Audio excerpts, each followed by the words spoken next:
Deus tem uma palavra para a sua vida, Deus tem uma revelação para o seu coração.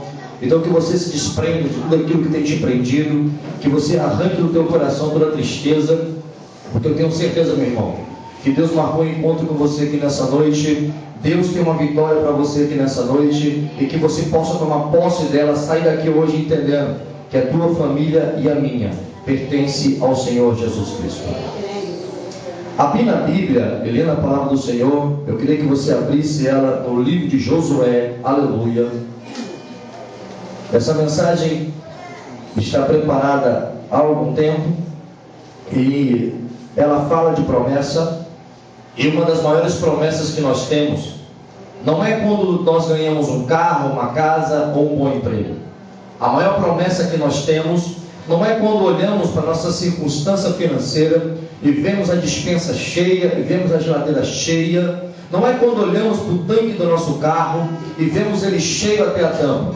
Isso são coisas supérfluas que no decorrer do nosso dia cotidiano Deus nos abençoa de uma forma automática, buscando a sua presença. As demais coisas não, essas coisas são acrescentadas. Mas a maior promessa que nós temos é quando Jesus morre no Calvário, entrega a sua vida por nós e nos faz uma família chamada família de Deus. E ainda por cima diz, família de Deus reunida, jamais será vencida, porque quem manda nessa família é o Espírito Santo de Deus. E ainda por cima, com a sua graça, o seu poder e misericórdia, além de abençoar uma família nova, como a irmã falou aqui, essa família que, palavra da verdade, de Aquirás, ele também abençoa o seu pai, a sua mãe, o seu irmão, e ainda diz para você, que se você servir a ele, você e a sua casa estarão diante do Rei dos Reis e Senhor dos Senhores. Fique de pé em nome de Jesus, em reverência à palavra do Senhor. Nós não vamos orar, já fomos ministrados a oração pelo amado irmão, e nós só vamos ler a Bíblia e entender o mistério de Deus nessa noite. Livro de Josué, capítulo 1, versículo 9, diz assim a Bíblia: não te mandei eu? Esforça-te e tenha um ânimo, não pasmes, nem te espantes, porque o Senhor teu Deus é contigo, por onde quer que andares. Pode se assentar. Encaixa a Bíblia no cantinho que ela pode encaixar, pode fechá-la, e Deus tem uma palavra para você nessa noite. Eu estava lendo a Bíblia e meditando na palavra do Senhor. Essa mensagem eu fiz na cidade de Brasília, onde eu morava num condomínio chamado Condomínio Novo Horizonte. Era por volta de 9h30 a 10 horas da noite. Eu estava no meu quarto, deitado, e comecei a sentir uma angústia muito grande. Eu falei: Deus, o que o Senhor quer ministrar aos nossos corações? Eu saí para fora de minha casa, olhei para fora, e fiquei no portão contemplando as estrelas, contemplando o céu criado pelo nosso Criador. E Deus começou a falar ao meu coração algo que está faltando em nossos dias. Um desejo que está faltando em nosso cotidiano natural, de uma sede insaciável pela presença do Espírito Santo. A igreja precisa a cada dia despertar para uma sede, um desejo constante pela presença do Senhor. Porque no dia que nós perdemos a sede e a fome por esse Deus maravilhoso, a igreja vai começar a definhar por caminhos tortuosos. Mas nessa noite eu creio, pelo poder da palavra e do Espírito Santo de Deus, que se você entrou aqui sem fome, Deus vai te dar uma fome tão grande de Deus, que tu não vai conseguir ficar um dia sem orar. E se você entrou aqui sem sede, Deus vai te dar uma sede tão grande, que todos os dias tu vai meditar em pelo menos um versículo de Deus, vai olhar para o inferno e dizer: tu podia ter se levantado, tu podia ter êxito contra mim, mas a partir de hoje eu tenho fome de Deus, eu tenho sede de Deus, e Ele vai me saciar com a sua presença e a sua glória. E nessa noite eu fiquei em conflito. Isso foi numa sexta-feira, e eu fui dormir angustiado. E chegou num sábado pela manhã, Deus falou comigo: sai de manhã e vai dar uma volta pelo condomínio. Eu andei pelo condomínio. Em condomínio você sabe que tem muita criança, tem muito menino, e eu não via ninguém na rua. Um dia de sábado era férias, se eu não me engano era no mês de janeiro. E Deus olhou e falou: olha para o alto. E eu olhei e não tinha nada, só nuvens. E eu falei: Deus, eu não estou entendendo o mistério. O que o Senhor quer falar ao meu coração? E Deus falou assim: agora pega o ônibus e desce a cidade do Paranoá, que é uma cidade paralela ao condomínio Novo Horizonte. E eu desci pela cidade, andando pela rua principal. Deus falou: procura as lan house. Eu procurei, e eu vi a lan house cheia de meninos, cheia de adolescentes. E Deus falou: você sabe por que os meninos não estão mais na rua? Você sabe por que o céu está sem pipa? Você sabe por que as bolas de gude não se jogam mais? Porque as crianças e as famílias estão se deteriorando, e os meninos, em vez de deixarem de ser meninos, estão tendo uma adolescência precoce, estão virando maduros demais em pouco tempo, e a minha presença está faltando no meio da família. Ou seja, Deus falou: vocês precisam voltar a ser crianças em minha presença e buscar minha glória para o meu louvor. Qual é o tema da mensagem hoje, então, irmãos? É meio estranho, mas você vai entender comigo o que Deus quer falar com você. Vira para o seu irmão e fala: o tema da mensagem de hoje significa caçadores de pipa. Irmão, que loucura é essa? O que tem a ver pipa com família e presente? Você vai entender daqui a pouco. Se tu não saltar do banco e der um glória, pelo menos da tua garganta vai sair um aleluia, que vai restaurar a tua vida nessa noite, em nome de Jesus Cristo. Irmãos, quando você vê a palavra pipa, eu era menino, soltei muito. Eu quero contextualizar, porque você pode falar assim: irmãos, você não pode ficar criando história para pregar. Não, isso aqui não é história da carochinha. Você pode parafrasear metáforas e fazer uma conjectura da palavra sem perder seus originais. O que é isso? Você pode fazer uma comparação sem perder o conteúdo original da Bíblia. O que você está querendo dizer? Que quando eu falar a palavra pipa, eu estou falando da presença de Deus e da promessa de Deus para a sua família. Vira para o seu irmão e fala: quando o pregador, fala alto, quando o pregador estiver falando de pipa, ele vai estar dizendo da presença de Deus para a tua vida e para a tua família. Você pode glorificar Deus por isso? Quando eu entendo a Bíblia, então, para que eu entre na mensagem, eu preciso fazer um roteiro introdutor, para que você entenda o que eu quero te dizer. Quando a Bíblia começa a falar em seus originais, você pega a Bíblia e vê a palavra Novo Testamento, que significa a nova aliança. E por que nova aliança? Porque teve uma velha. Que velha foi essa? Quando Adão chega no Éden, ele cai, abre-se uma porta chamada pecado, e fica uma porta aberta para que o homem tenha uma distância de Deus chamada pecado. Deus precisava fechar essa porta. Veio os patriarcas, veio os profetas, sacerdotes, e ninguém consegue fechar essa porta, até que o novo Adão surge no livro de Mateus, nascendo do ventre de Maria, indo até o Calvário, morto e ressuscitado. E a Bíblia fala então que Jesus Cristo é o novo Adão, é resgatada a nova aliança, a porta foi fechada. Você não é mais um pecador que está sujeito somente ao pecado de morte eterna. Hoje você é um pecador restaurado pelo sangue de Jesus. A porta foi fechada, o novo Adão veio, e a palavra religião, que significa religare, ou religamento, foi estabelecida. Aonde? Quando Adão cai, há uma brecha, há um desligamento. O homem não está mais ligado a Deus. Mas quando Jesus Cristo vem, ele pega a tomada desligada, conecta no Espírito Santo e diz: igreja, a partir de hoje vocês são uma nova criatura, pelo poder da minha palavra, do meu sangue, do meu Espírito. Então Jesus Cristo vem religar o homem, e começa então a trazer a palavra que tem que ser interpretada nos seus originais. A Bíblia, irmão, não é para ser relativizada naquilo que eu quero que ela me fale. Quando o pastor começa a pregar e diz: irmão, isso é errado, algumas pessoas falam: eu não acho, eu já acho que isso é certo, eu já acho que aquilo é certo. Isso se chama relativismo. Relativizar a Bíblia naquilo que eu quero que ela fale, para massagear meu ego, para massagear o meu eu. E eu quero repreender isso nessa noite. A Bíblia, irmão, não é massagem de massagista para massagear o teu coração, não. A Bíblia, ela é uma espada de 2 gumes que entra na alma, medula e coração, e é apta para discernir os pensamentos humanos e transformar a minha vida e a tua numa vida cheia do Espírito Santo de Deus.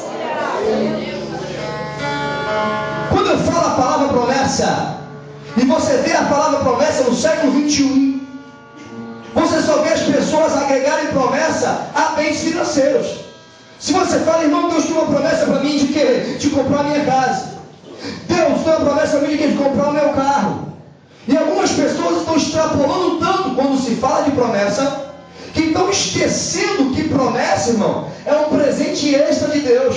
Porque a maior promessa já veio, qual? Jesus Cristo, Filho do Deus vivo. Deus amando o mundo de tal maneira que emprega de mão beijada Jesus, para que todo aquele que nele crê não pereça, mas tenha vida e vida em abundância. A maior promessa é essa. E aí o pacote vem com presentes extras. Quais, irmão? A restauração da minha família e da tua. Ver teu filho cheio do Espírito Santo pregando o Evangelho. Ver teu filho aqui na igreja, pequeno, grande, não importa. Eu já fui numa igreja que o baterista tinha 4 anos, filho do pastor Mauro da Assembleia de Deus de Itapuã. E quando aquele menino tocava, Deus fazia uma bagunça na igreja. Eu já vi igreja, irmão, que menininho de 8 anos, quando pegava no microfone, demônios eram expulsos. Sabe por quê? Porque a maior promessa e riqueza que a família tem, irmão, não é aquilo que a gente pode ter financeiramente ou que a gente pode apalpar. É quando Jesus olha para a tua família e fala: te escolhi, te selei, te batizei, para que vades e dê frutos e seja uma bênção e aqui irás e anunciará. A maior bênção que nós temos na nossa família é essa. E tem pessoas que só agregam a bênçãos financeiros.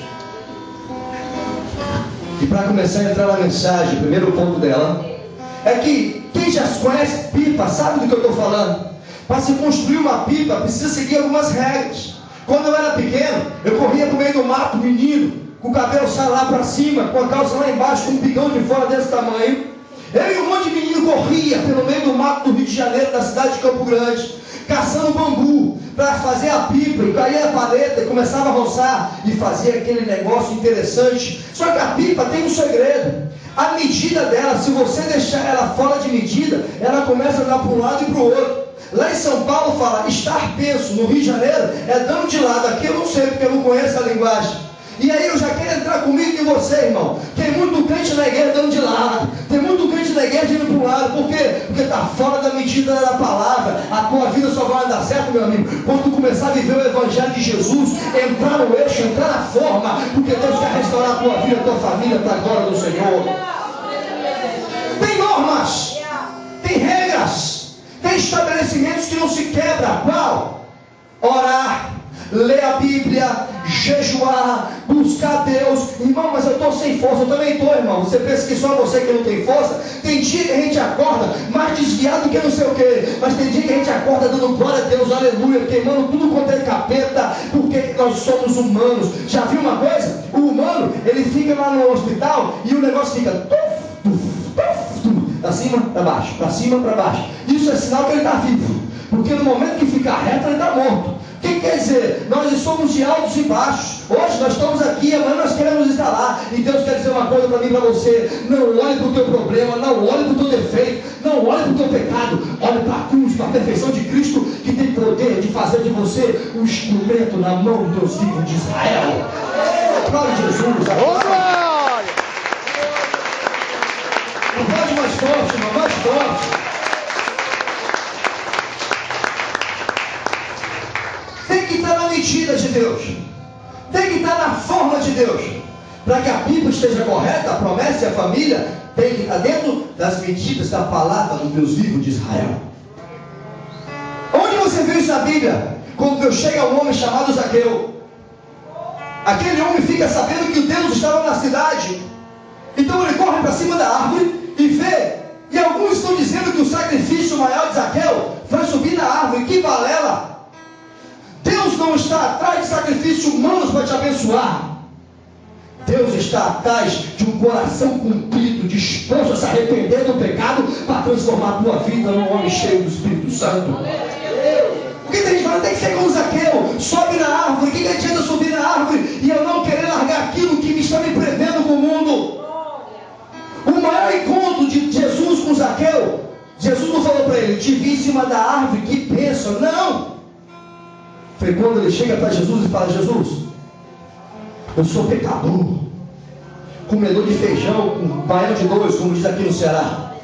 Mas uma coisa eu quero dizer para o Senhor: Tudo que roubei eu vou devolver e vou fazer em porção dobrada, porque eu não quero mais viver essa vida imunda, miserável. Eu era assim, mas a partir de hoje eu quero ser transformado, eu quero ser liberto, eu quero ser uma nova criatura. Jesus olha para as pilotras de Zaqueu e fala: meu amigo, hoje chegou salvação à tua casa. Hoje tu teve encontro com Deus vivo, você se constrangeu no teu erro, e é só isso que eu quero.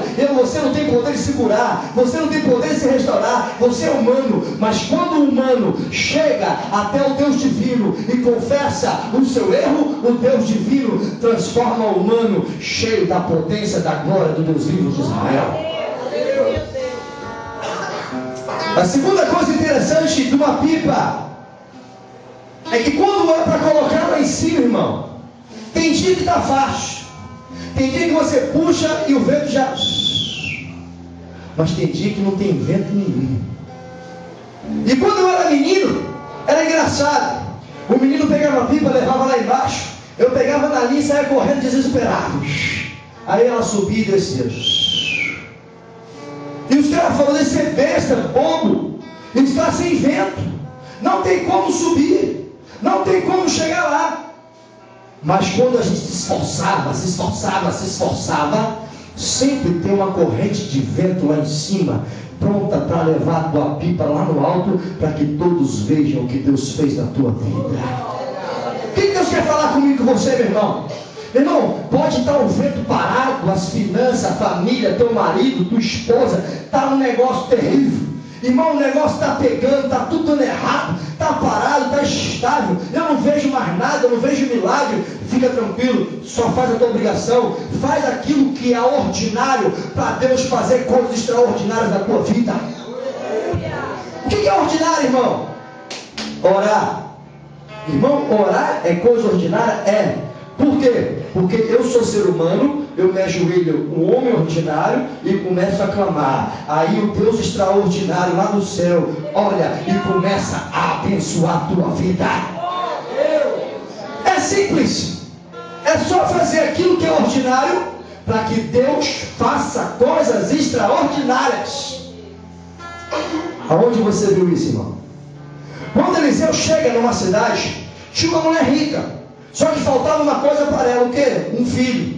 Estou te falando que bens materiais não traz felicidade somente para ninguém. Ele só acrescenta, mas a maior felicidade é Cristo e uma família abençoada. Aquela mulher faltava um filho, ela tinha dinheiro, mas não tinha filhos. Naquela época não tinha inseminação artificial, não tinha como ter filhos. Até que Deus olha para ela através de Eliseu e consegue um filho.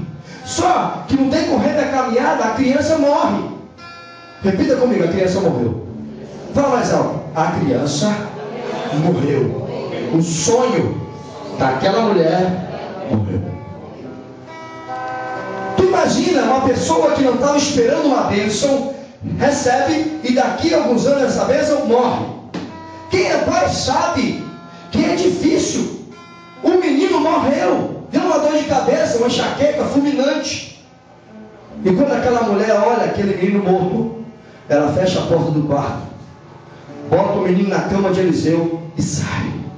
E ela olha e diz: está sem vento aqui embaixo, eu não estou vendo vento, mas lá em cima, oh glória, lá em cima do monte, oh aleluia, lá mora Eliseu, o homem que tem a presença de Deus. Eu vou sair daqui que está parado, eu vou lá em cima que tem vento, porque eu sei, na hora que eu tiver encontro com a presença de Deus, meu filho vai ressuscitar. E é interessante que perguntam para ela: mulher, como é que você está? Tudo vai bem? Vai tudo bem? Não, estou maluco, meu filho está morto, como é que vai bem? É que para ela, que estava olhando a situação numa ótica espiritual, o menino só estava dormindo. Mas para as pessoas que estavam à volta, olhando nos olhares comuns, não tinha mais solução. Tem gente olhando para você com olho comum, dizendo: não tem mais jeito para você, não tem mais jeito para o teu filho, não tem mais jeito para a tua família. Continua com a ótica de Deus, porque na ótica de Deus, irmão, a vitória é certa, a presença é certa, e o poder de Deus na tua família é certo. É assim que as pessoas olham. Quando as pessoas olham, vê que está acontecendo. Só que o meu Deus, diga, o meu Deus não escreve com a letra do homem. Ele escreve com os dedos de sangue derramado no Calvário. O que isso quer dizer? As letras do homem só escreve assim: o diagnóstico é morte. Mas na letra de Deus o diagnóstico é ressurreição e vida em abundância. Tu quer ver outra coisa interessante? Isso aqui é um mistério. Conseguimos construir a promessa família, a pipa subiu. Aí começa o negócio a pegar. Porque enquanto ninguém está vendo a pipa, todo mundo é teu amigo, todo mundo é legalzinho, uns tapinhas nas costas. Ô irmãozinho, você é uma bênção, você prega, você louva, você ora, Deus te usa, tu é profeta, tu é sacerdote, tu é poeta, sei lá o que. Mas quando a tua família, a tua promessa chega ao topo e as pessoas começam a olhar para ela, Jesus, começa a surgir uma coisa chamada inveja, começa a surgir uma coisa chamada fofoca, começa a surgir uma coisa chamada calúnia, desumanidade. Porque tem muita gente que não gosta de ver o progresso de ninguém. Eu conheço pessoas que acompanhei e presenciei, que quando o irmão estava dando testemunho, aqui tinha gente murmurando no banco de uma igreja dizendo: Jesus, tu só vê ele, não vê eu. O que ele tem que eu não tenho? Por que ela casa no caso? Por que ele casa no caso? Por que ele tem um bom emprego e eu não tenho? Ei, eu quero repreender esse espírito de Jezabel no meio do povo de Deus. A maior alegria do crente, irmão, tem que ser quando a igreja consegue uma bênção. E quando a igreja consegue uma bênção, você consegue junto, porque nós somos um corpo, e o corpo do Rei dos Reis de Nazaré. É terrível isso nos dias de hoje. Tudo vai bem. As pessoas, você é muito legal, mas quando você começa a subir, quem já passou por isso no emprego? Terrível. Subiu de carro. Já vai ser se mostrar. Está quietinho no banco. Virou líder de jovem. Lá vem ele. Virou diácono. Ei, a partir de hoje, pelo poder do Espírito Santo, faça diferente. Quando tu vê Deus levantando alguém, você fala: quem é que vai ser líder de jovem? Falando: oh glória, abençoe e usa. Quem é que vai ser gerente? Ele: oh glória, abençoe e usa. Quem é que vai ser o pastor? Oh glória, porque amanhã Deus vai te levantar, e o que tu semear tu vai colher para a glória do Deus vivo de Israel. Podia aplaudir Jesus por isso?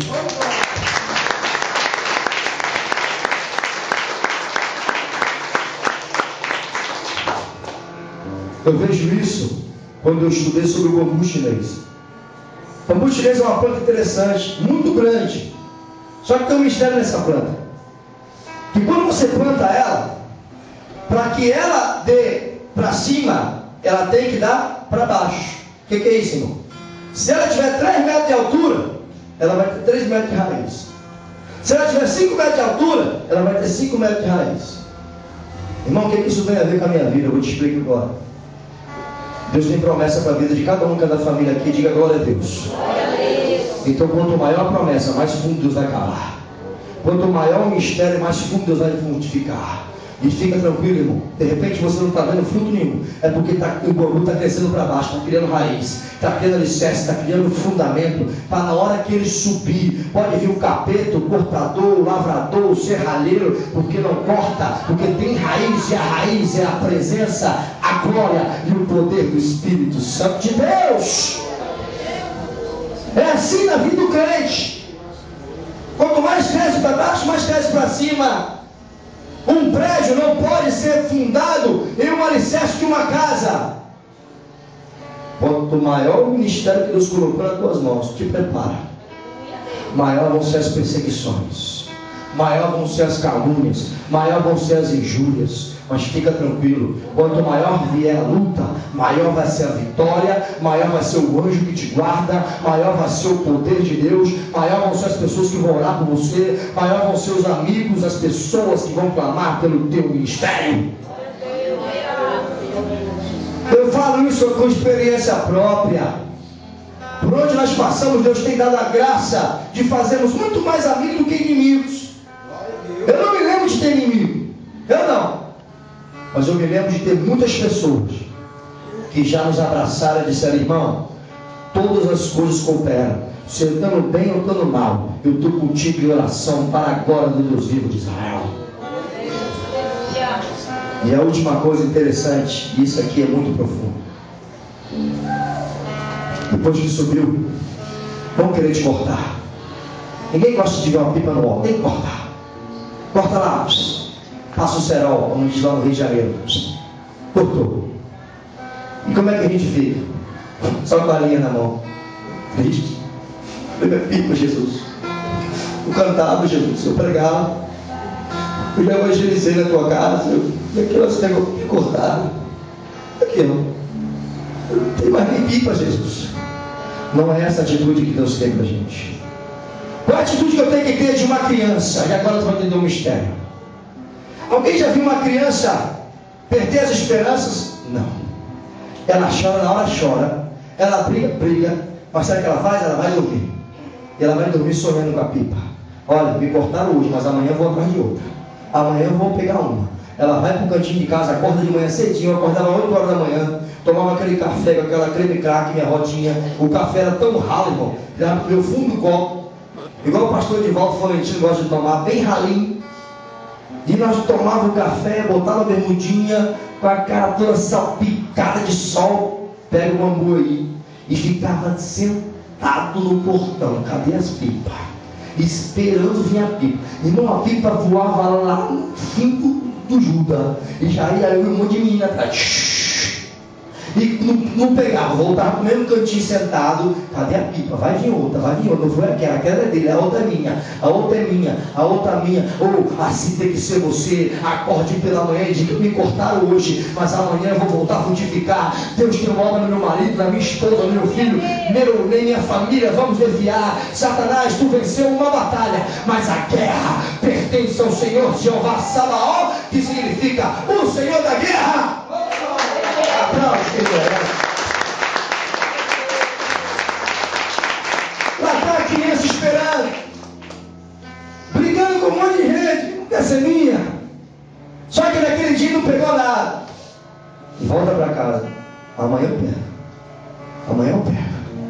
Só que Deus é tão maravilhoso, irmão, que vê no teu esforço, que vê na tua determinação, quando tu acorda pela manhã, tem uma pipa que voa e pousou no fundo do teu quintal.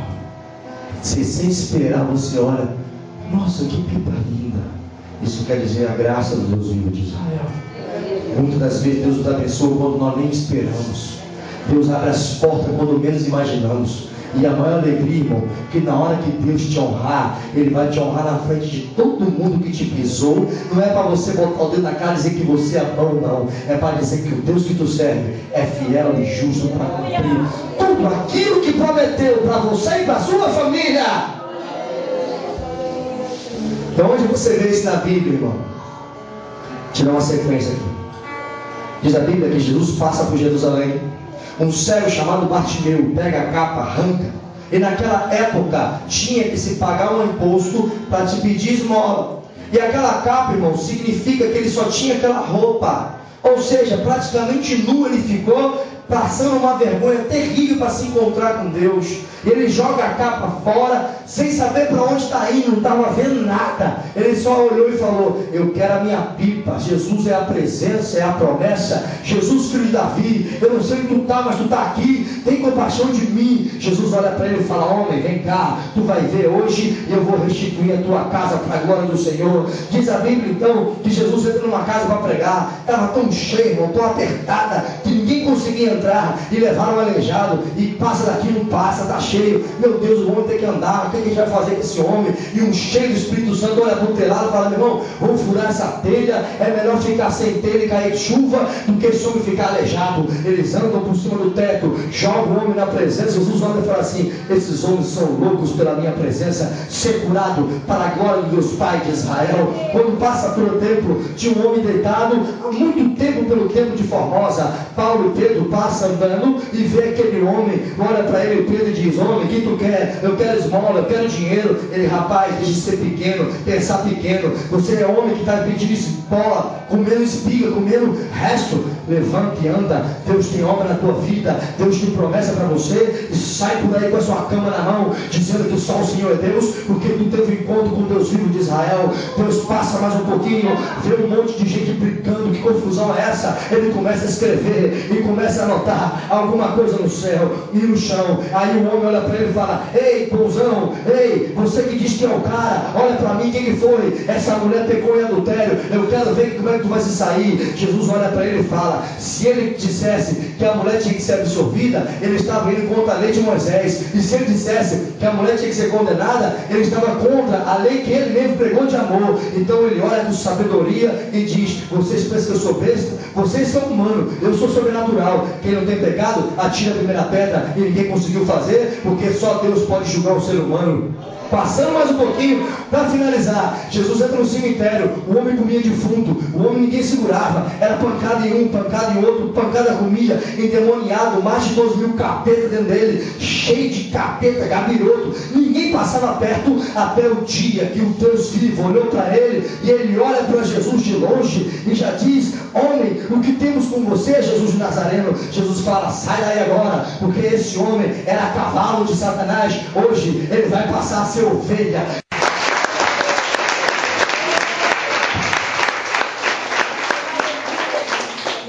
Quem foi que disse que acabou? Não te mandei eu? Esforça-te e tem bom ânimo. Não te pasme nem te espantes, porque assim como fui com Moisés, assim serei contigo, Josué. Se o evangelho fosse fácil, irmão, todo mundo era. Se ser crente fosse fácil, todo mundo no Brasil não tinha o maior número desviado que o de evangélico hoje. Você está dizendo que aqueles homens são imperfeitos e você é perfeito? Não, eu estou dizendo que Deus tem uma obra na minha vida e na deles. Se eles estão lá hoje, Deus vai trazer de volta, vai restaurar, vão voltar a pregar, vão voltar a louvar, e a igreja vai começar a salmodiar, porque no meio deles tem a minha família e tem a tua. Tem gente que era daqui e que está lá, tem gente que congregava na igreja e hoje está fora, mas fica tranquilo, Jesus está no controle, a pipa vai voltar a subir e ninguém vai poder cortar, porque quem vai levantar ela é o dono da terra, o dono do vento, o Rei dos Reis de Nazaré. Eu queria que você ficasse de pé.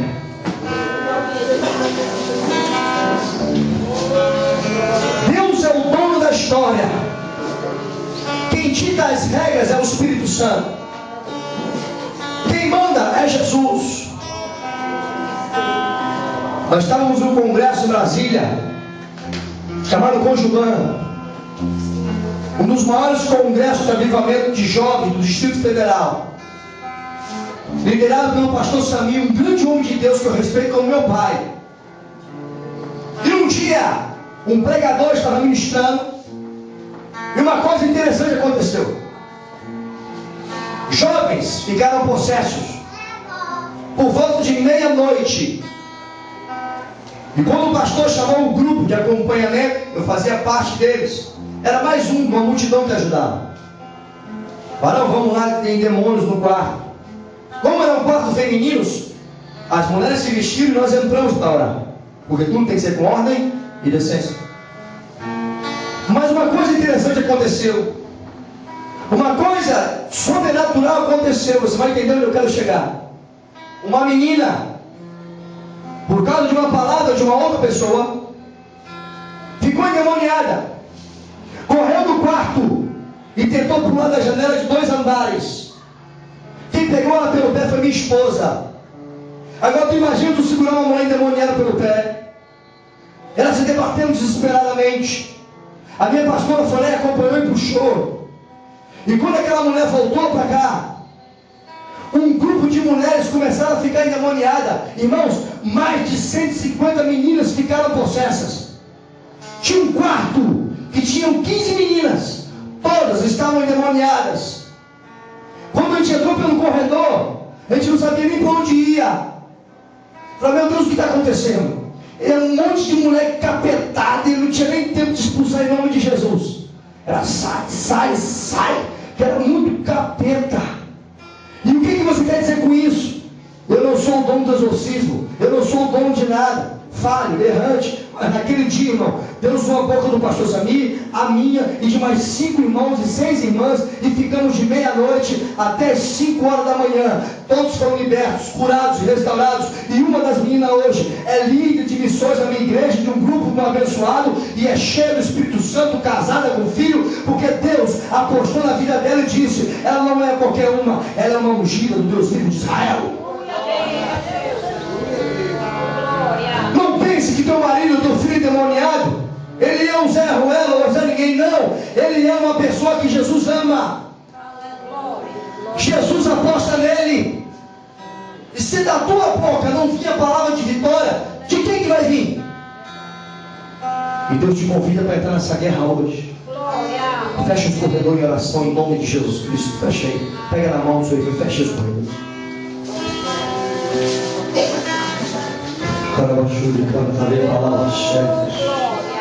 Oh, feche seus olhos. Não feche seus olhos. Eu sei que você tem pessoas na tua família. Eu sei que você tem pessoas na tua casa, como eu tenho. Isso aqui não é profecia, não. Isso é a realidade do mundo hoje, que estão passando uma dificuldade terrível. Seu casamento, sua família, só Deus sabe como é que está. Eu sei como é que eu estou. Irmão, você também passa luta e mais do que você pensa. Você também erra mais do que você pensa. Por quê, irmão? Porque no púlpito não tem super-homens, não tem super-cristãos. Tem homens sendo aperfeiçoados pelo poder de Deus e a cada dia matando um leão. Não pense que evangelho é super-cristãos. Quem prega isso é mentiroso. Diz meu pastor lá de Brasília, pastor Edivaldo Florentino, que eu esqueço até hoje. Irmãos, no dia que o homem pensar que ele é super crente, ele vai acabar como o vilão da história. Mas no dia que ele reconhecer que ele é pequeno e humilde, Deus sempre vai capacitá-lo a superar as suas dificuldades. Satanás quer botar no meio da igreja que a família não tem jeito, porque o filho é problemático, porque a esposa é problemática. Mas eu queria chamar a irmã Isabel para orar comigo aqui em nome de Jesus. Eu queria que você fechasse os seus olhos.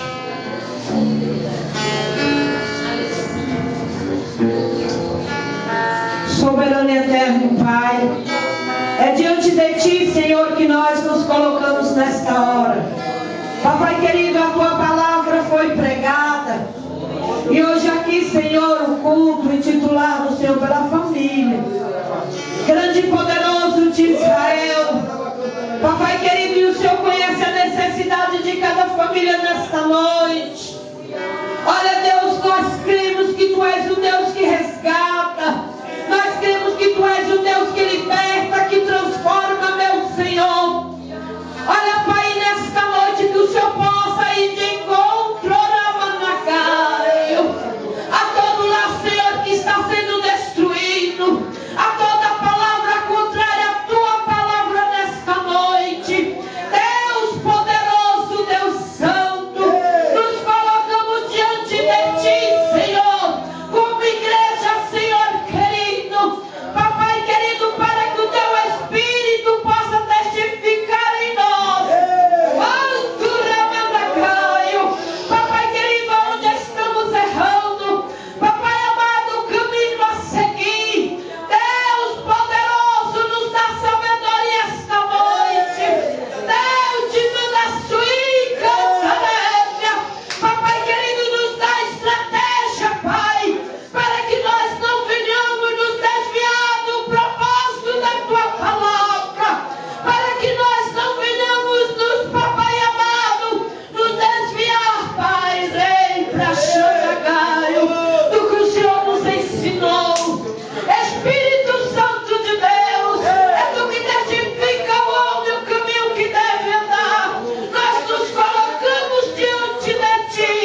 Ela pode salvar os nossos esposos. Ela pode libertar os nossos filhos das drogas. Olha, Pai, ela pode salvar os nossos esposos que não são crentes. Deus poderoso, Deus santo, nós te agradecemos no teu nome, Jesus. Obrigada, Pai. Que você aplauda o Senhor com todo o teu esforço. Glória a Deus, bem alto para Jesus.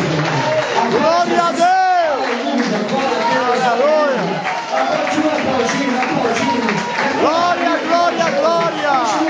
Glórias sejam dadas ao Senhor! É a tua família, teu marido, a tua filha. Eita, glória, glória.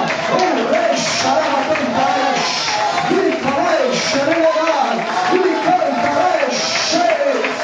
Glória, continua aplaudindo, continua orando.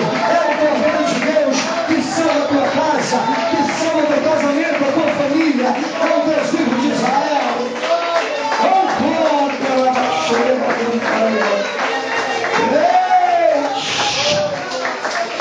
meu Deus. Um abraço bem forte dessa pessoa que está ao seu lado. Abraça ele. Fala, eu estou contigo, irmão. Você faz parte da minha família. Abraça essa pessoa. Fala, nós somos um em Cristo. Em nome de Jesus Cristo. Você quer uma oração? Você aceitou Jesus?